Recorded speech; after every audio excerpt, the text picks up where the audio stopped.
Smoothing your speech. Mastering linking consonants and vowels. Hello, and welcome to another exciting lesson. Today, we'll delve into a crucial aspect of English pronunciation: linking consonants and vowels. This process smooths out your speech and makes it sound more natural. So, let's get started. As you know, English isn't always pronounced the way it's written. When we speak, we often connect words to each other, especially a word that ends in a consonant with another that begins with a vowel. This connection is known as linking.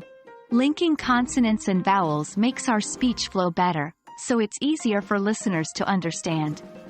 For example, take the phrase, "What are you up to?" In a conversation, we wouldn't articulate each word separately.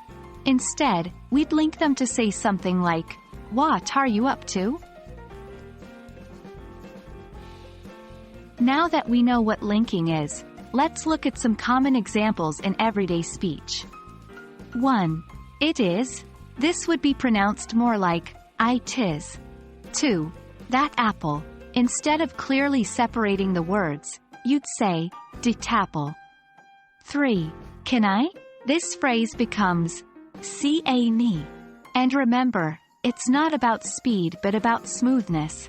The idea is to make your words flow together naturally. Now let's practice this together. I'll say a sentence, then break it down, and you'll repeat it after me.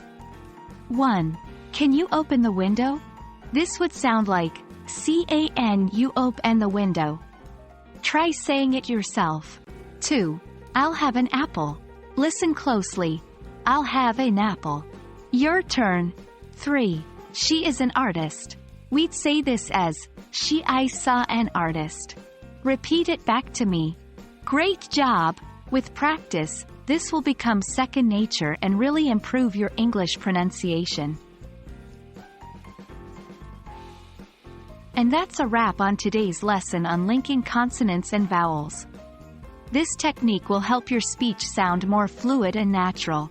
Just remember to practice regularly. As always, it's not about perfection but progression. Keep practicing, and you'll see improvement in no time. Thank you for joining me today. I hope you found this video helpful. Keep practicing, and I'll see you in our next lesson. Happy learning!